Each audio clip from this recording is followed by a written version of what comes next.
नमस्कार सभी को। परीक्षा जंक्शन के इस प्लेटफॉर्म पे सभी का हार्दिक स्वागत है। लेकिन हम टॉपिक या चैप्टर को स्टार्ट करने से पहले सभी को यह बता देना चाहते हैं कि परीक्षा जंक्शन की प्लेटफॉर्म की तरफ से आपको सभी क्लासेस बिल्कुल फ्री ऑफ कॉस्ट है। जो आप इधर उधर दाएं बाएं आप विभिन्न प्रकार की संस्थाओं में जाके इतना पैसा खर्च करने की कोई जरूरत नहीं है आपको।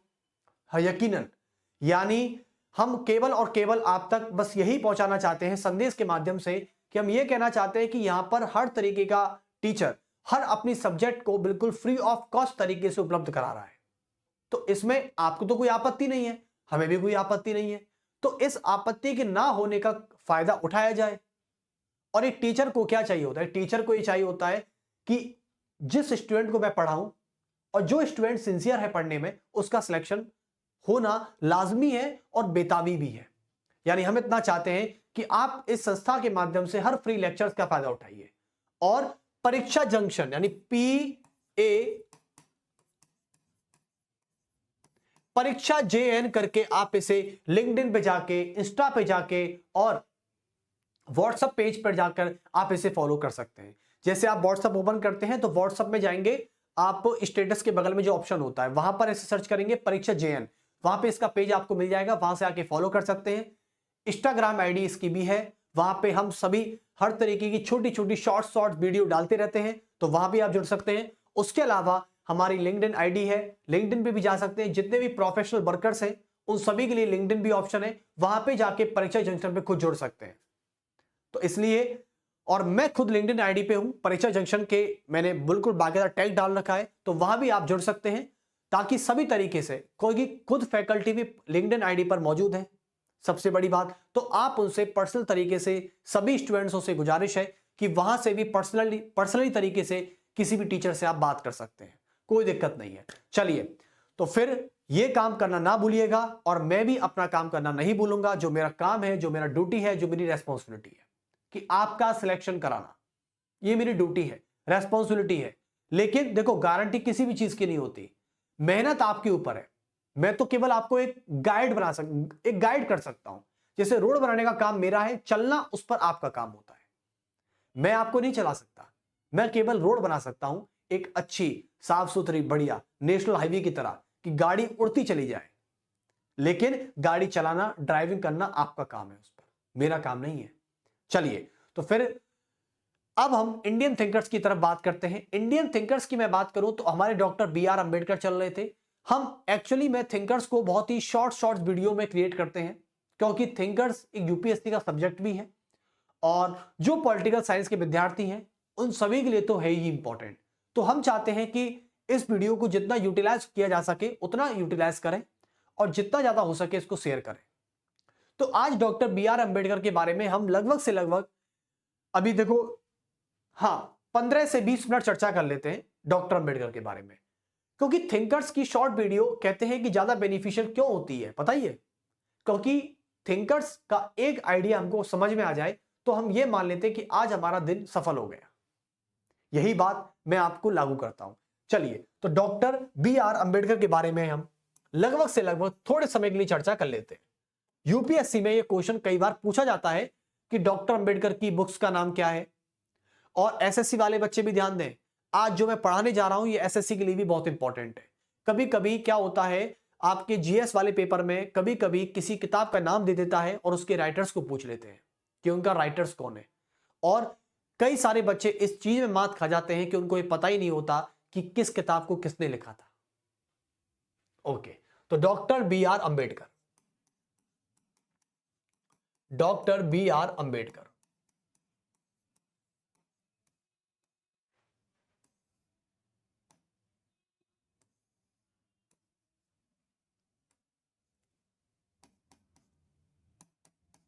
चलिए, तो डॉक्टर BR अंबेडकर के बारे में हम सबसे पहले बात करते हैं कि डॉक्टर, जैसा कि हमने इसका परिचय बताया आपको पिछली क्लासेस में कि इनका परिचय क्या था, इनके जीवन परिचय क्या रहा है, जन्म कहां हुआ था। आप सभी को पता है कि मध्य प्रदेश के इंदौर में एक महू नाम की जगह पर इनका जन्म हुआ था 1891 में और 14 अप्रैल 1891 को जन्म हुआ। ये महार जाति से आते थे। इनके पिताजी क्या करते थे? पिताजी की तरह से कल एक डिबेट चल रही थी पॉलिटिकल, उसमें यह पूछा गया था कि डॉक्टर बी आर अंबेडकर को विदेश पढ़ने के लिए जिसने प्रेरित किया था उस व्यक्ति का नाम क्या है? वो थे बड़ौदा के गायकवाड़, जिनके स्कॉलरशिप जिन्होंने दी थी, उस स्कॉलरशिप को देने का मतलब केवल यही था कि डॉक्टर अंबेडकर अमेरिका के कोलंबिया यूनिवर्सिटी में जाके एडमिशन ले लें। और अंबेडकर एकमात्र ऐसे व्यक्ति हैं जो महार जाति से पढ़ने वाले या महार जाति से आने वाले एकमात्र ऐसे व्यक्ति हैं जो विदेश पढ़ने गए थे। बल्कि महार जाति में सबसे पहला और विदेश पढ़ने वाला व्यक्ति डॉक्टर बी आर अंबेडकर है। उसके बाद इन्होंने London of school of London and politicals and economics में एडमिशन लिया, वहां से पीएचडी की, समझे? तो बार एट लॉ में इन्होंने पीएचडी प्राप्त की और the problem of the rupee पर इन्होंने पीएचडी प्राप्त की। तो इकोनॉमिक्स में इनको पीएचडी प्राप्त है, पॉलिटिकल साइंस में इनको पीएचडी प्राप्त है। और फिर ये जब भारत आए तो 1917-18 के 19 के आसपास इन्होंने अपनी वकालत करना प्रारंभ कर दिया था, केवल अपनी आजीविका के लिए। धीरे धीरे करके इन्होंने दलितों के उद्धार की तरफ काम किया और दलितों को उद्धार करने के लिए इन्होंने कई सारे कार्यक्रम चलाए, जैसे कि महत सत्याग्रह और मंदिर प्रवेश सत्याग्रह। उसके अलावा धर्मांतरण इन्होंने अपनाया। उसके अलावा इन्होंने स्वयं दलितों को जागरूक किया कि आप भी थोड़े बहुत जागरूक हो जाइए। और इन्होंने पृथक निर्वाचन की बात की थी सेकंड राउंड टेबल मीटिंग में। तो कई सारे, और जाति प्रथा पर कठोर प्रहार किया इन्होंने हिंदू समाज के ऊपर। तो कई सारे कार्यक्रम डॉक्टर बी आर अंबेडकर चला रहे थे दलितों का उद्धार करने के लिए।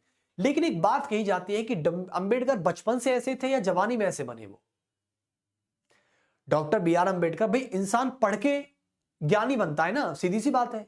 पढ़ के ही तो विद्वान बनेगा या बचपन से विद्वान होगा?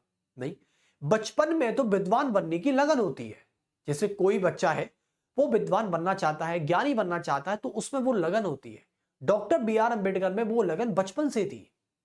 ये लाइब्रेरी में बैठे बैठे भूखे भूखे 6-6 घंटे पढ़ने में लगा दिया करते थे।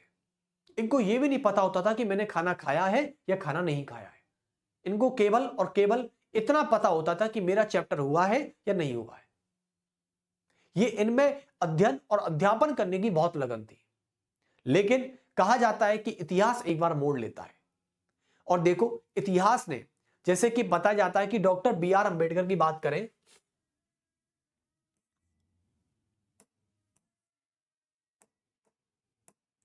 एक बात कही जाती है कि डॉक्टर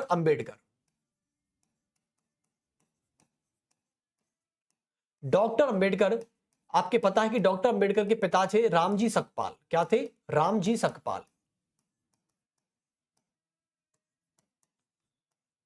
ये इनके पिताजी का नाम था। कौन थे? पिताजी। और यह बताया जाता है कि जो रामजी सकपाल थे, इनको भी यह बात मन में बैठ चुकी थी कि डॉक्टर बी आर अंबेडकर को मुझे पढ़ाना है। और इनके इंस्पिरेशन से और बड़ौदा की गायकवाड़ के इंस्पिरेशन से ये पढ़ने में विदेश तक चले गए और विदेश से पढ़कर भी आ गए। और इन्होंने भारत में वो सब कुछ करके बता दिया जो किसी के बस की बात नहीं थी।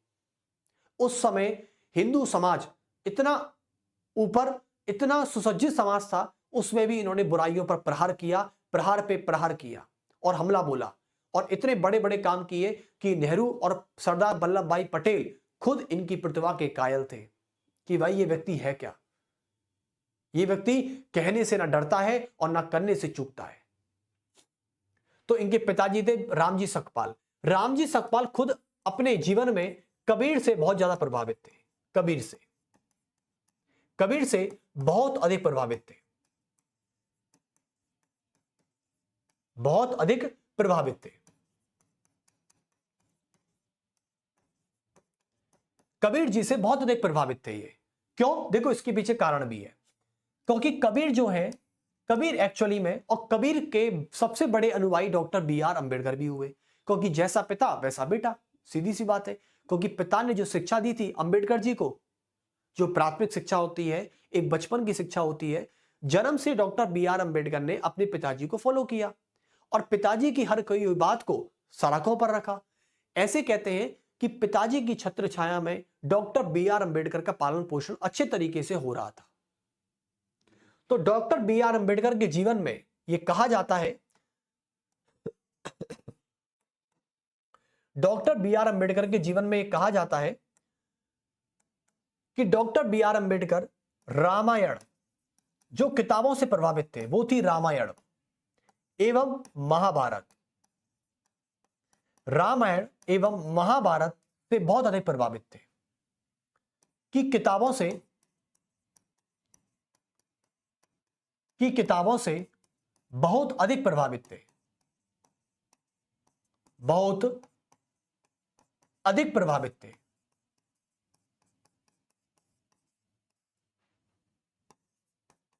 इनको रामायण और महाभारत किताबें बहुत पसंद थी। क्यों पसंद थी? क्योंकि उनमें आध्यात्म का ज्ञान था। क्या था? आध्यात्म का ज्ञान। रामायण और महाभारत ये दोनों किताबें आध्यात्म के बारे में बताती थी।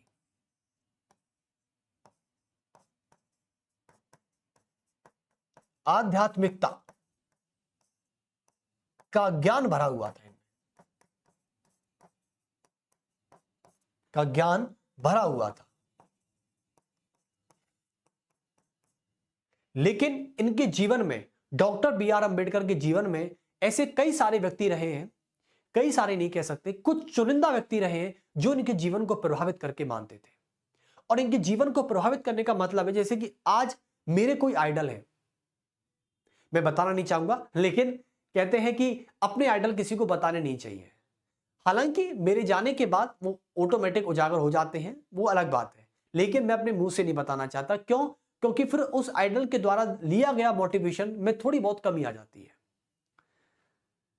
तो रामायण और महाभारत किताबों में तो बहुत ज्यादा विश्वास किया ही करते थे, बहुत ज्यादा मानते भी थे, और इनके जीवन को प्रभावित करने में चाहे किसी भी तरीके से प्रभावित किया।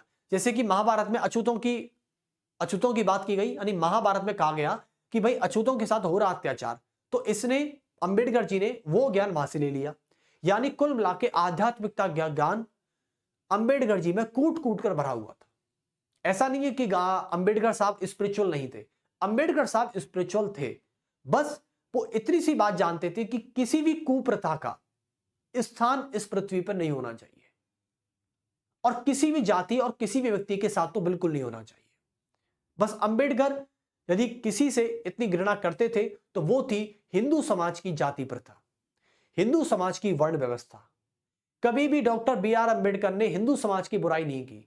हिंदू समाज में आने वाली कुरीतियों और आने वाली कुप्रथाओं, जिन्होंने हिंदू समाज ने उसे प्रथा को मान्य घोषित कर रखा था, बी आर अंबेडकर ने उन प्रथाओं पर हमेशा से प्रहार किया है और कहा है कि हिंदू समाज बुरा नहीं, बल्कि हिंदू समाज में आने वाली जो कुप्रथाएं हैं वो बुरी है और ये व्यक्तियों के साथ अत्याचार करती हैं।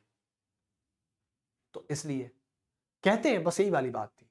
तो डॉक्टर अंबेडकर अपने जीवन काल में किन व्यक्तियों से प्रभावित थे?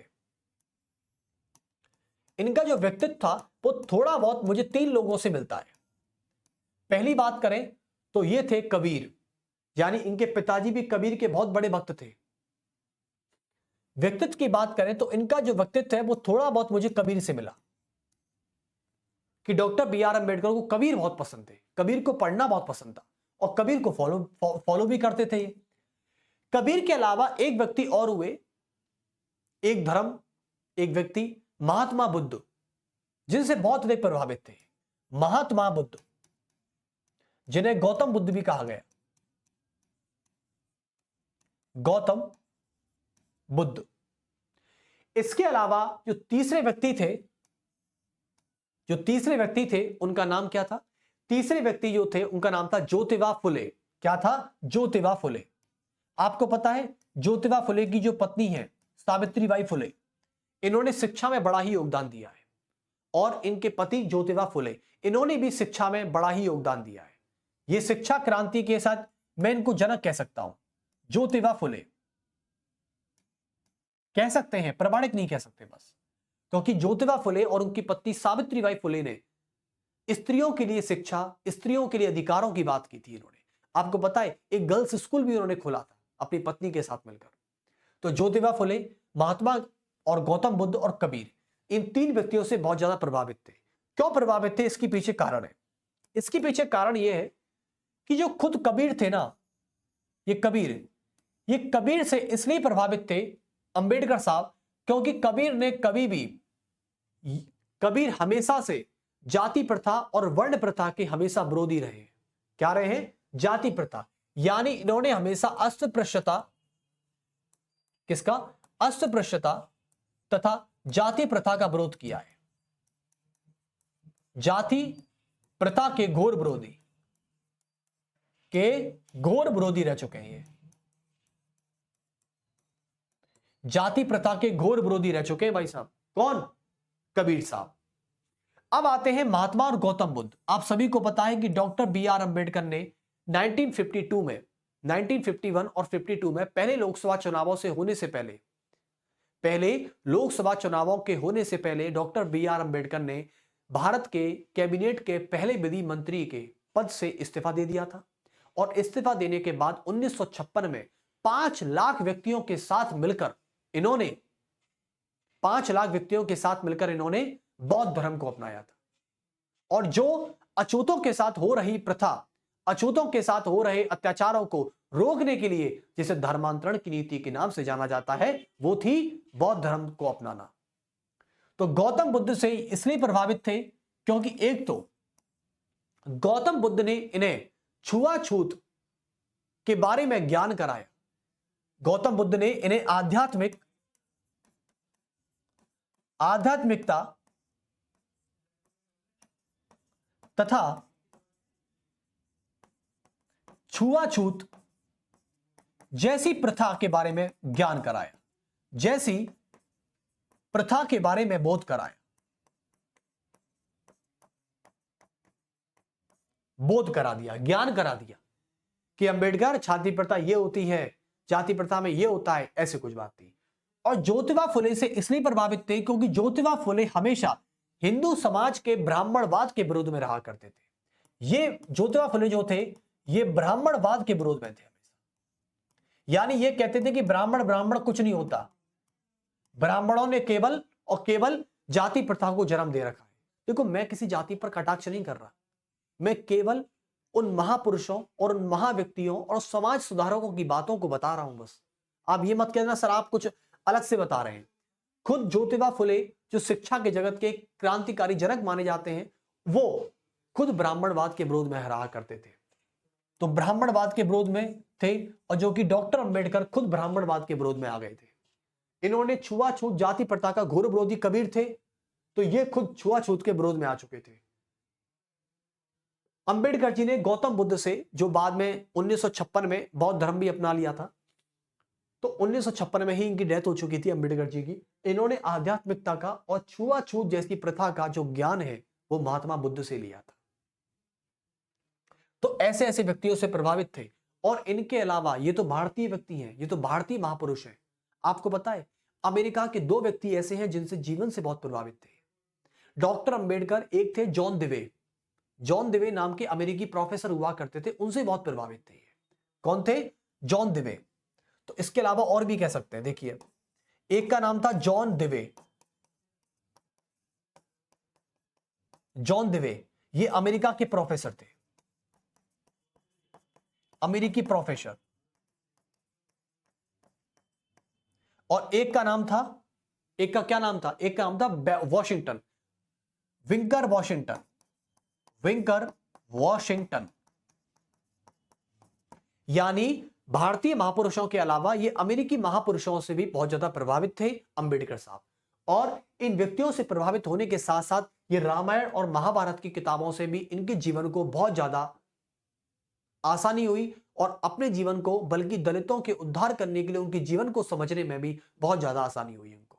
और दलितों का उद्धार करने के लिए इन्होंने कई सारी नीति अपनाई। जाति प्रथा पर विरोध इन्होंने किया, धर्मांतरण इन्होंने किया और धर्मांतरण करवाया। उसके अलावा जाति प्रथा पर विरोध करना और स्वयं दलितों को जिम्मेदार ठहराना, स्वयं दलितों को जागरूक करना, शिक्षा के लिए, साफ सुथरा रहने के लिए, मांस खाने छोड़ने के लिए, शराब पीने से मना करने के लिए, सारी चीजों को लेकर। उसके अलावा सेपरेटेड इलेक्टोरल बॉन्ड की इन्होंने बात की थी। किन्होंने? डॉक्टर बी आर अंबेडकर ने। धर्मांतरण इन्होंने करवाया। तो कई सारी प्रथाएं मानी जाती हैं जो ये बताती हैं कि अंबेडकर साहब किस तरीके से अपने जीवन को और अपने जीवन के लिए दलितों का उद्धार कर रहे थे। किनसे ज्यादा प्रभावित थे और किनसे? अमेरिकी प्रोफेसर से भी प्रभावित थे, जॉन दिवे से। लेकिन एक बात कही जाती है, मैं आपसे इतना कहूंगा कि इनकी कुछ 4 किताबें हैं, उनका नाम लिख लेते हैं और फिर लेक्चर्स को फिनिश करते हैं।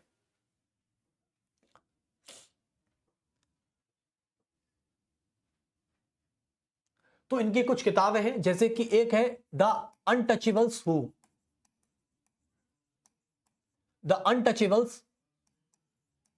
Who are they. Untouchables who are they. दूसरी किताब का नाम है इनका हु आर द शूद्र। क्या है? Who are the Shudras, who are the Shudras. और the untouchables who are they. एक किताब का नाम है पार्टीशन यानी पाकिस्तान पार्टीशन टू इंडिया। एक किताब का नाम क्या है कि पार्टीशन या Pakistan partition to India, partition to India. एक किताब का नाम यह है। कई सारी किताबें हैं, कांग्रेस पार्टी को लेकर भी किताबें हैं। और एक है द 10 अंबेडकर, द 10 अंबेडकर, एक ये किताब का नाम है। तो 4 किताबें, तो 8 थी इनकी, लेकिन कुछ 4 किताब। एक तो untouchables who are they, who are the Shudras, एक है आपका Pakistan partition to India at 10 Ambedkar, okay. और एक है स्पीच एंड राइटिंग्स अंबेडकर। क्या है? Speech and writings Ambedkar, speech and writings Ambedkar, okay. तो ऐसी कुछ किताबें हैं, हालांकि इनको सबको याद रखना आप एक तरह से। तो चलिए फिर मिलते हैं आपसे अंबेडकर की नेक्स्ट वीडियो के साथ। ये छोटी सी वीडियो थी, बहुत अच्छा भी लगेगा आपको। फिर जल्दी मुलाकात होती है आप सभी से मेरी। चलिए, तो बहुत बहुत नमस्कार सभी को, मेरा धन्यवाद।